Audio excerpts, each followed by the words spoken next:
বন্ধুরা, মাছি সরুয়ার রেসিপি যে হয়েছে মাছ নুন হলদি দিয়ে মেখে রেখেছি। এখানে হলো নারকেলের দুধ যেটা আমি বের করে রেখেছি।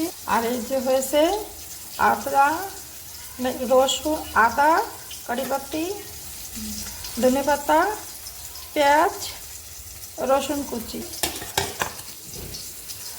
মরিচ মানে লঙ্কা গুঁড়ো, মিক্স মশলা, হলুদ গুঁড়ো আর একটু হিংও দেব। আর যে হচ্ছে টমেটো কাটা আর একটু তেঁতুলের জল দেব। দেখো কড়াইতে দিয়ে দেবো তেল। এতে না একটু কড়াইটা আমি অন্য কিছু ভাজা করেছিলাম, তাই একটু তেল দিয়ে দিলাম। তেল গরম হয়ে গেল, দিয়ে দিলাম ফোড়নে 5 ফোড়ন আর দেবো শুকনো লঙ্কা। ফোড়নটা হয়ে গেল, এখন দিয়ে দেবো যে পেঁয়াজ রসুনগুলো কেটে রেখেছিলাম সেইগুলো। সবার ফার্স্ট কড়িপাতি দিয়ে দিলাম, তারপরে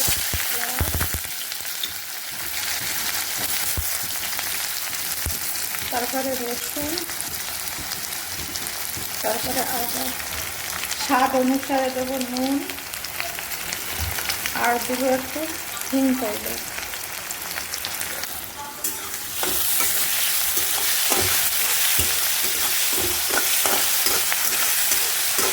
এখন একটু কতটা ভাজা ভাজা করে নেব। দেখো পেঁয়াজটা ভাজা ভাজা হয়ে গেল প্রায়। এখনই দিয়ে দেবো যে মশলাগুলো করে রেখেছি আমি, সেইগুলো মানে গুছিয়ে রেখেছি। এই মশলাগুলোর মধ্যে যে মিক্স মশলা, হলুদ গুঁড়ো, লঙ্কা গুঁড়ো, তার মধ্যে দিয়ে দেবো তেঁতুলের জলটা দিয়ে গুলিয়ে এটাকে এরকমভাবেই দিয়ে দেবো। এই যে হয়েছে জলটা মশলা, এদিকে যে পেঁয়াজ ভাজা হয়ে গেছে, এখন দিয়ে দেবো। দিয়ে এখন মশলা দিয়ে তেল ছাড়বে, তখনই দেবো আর মাছগুলো। দেখো মশলা দিয়ে তেল ছেড়ে ছেড়ে আসছে, এখনই অল্প একটু ধনে পাতা দিয়ে দেবো অল্প। দেখো মশলাটা একদম কষানো রেডি। এখনও দিয়ে দেবো মাছগুলো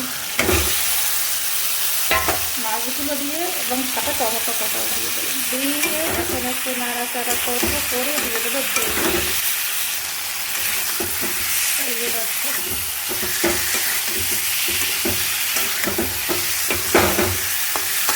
এখনো কষানোটা কম, এখনো দিয়ে দেবো দুধ নারকেলের।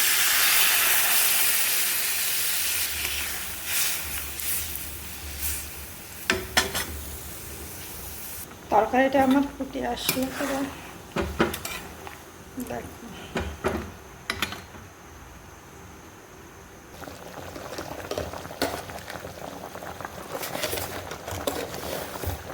অল্প একটু চিনি দিয়ে দিলাম। তরকারি আমার কমপ্লিট, ফাইনাল লুক দেখো। এই যে আমার তরকারি, দিয়ে দেবো একটু ধনে পাতা, ব্যাস কমপ্লিট।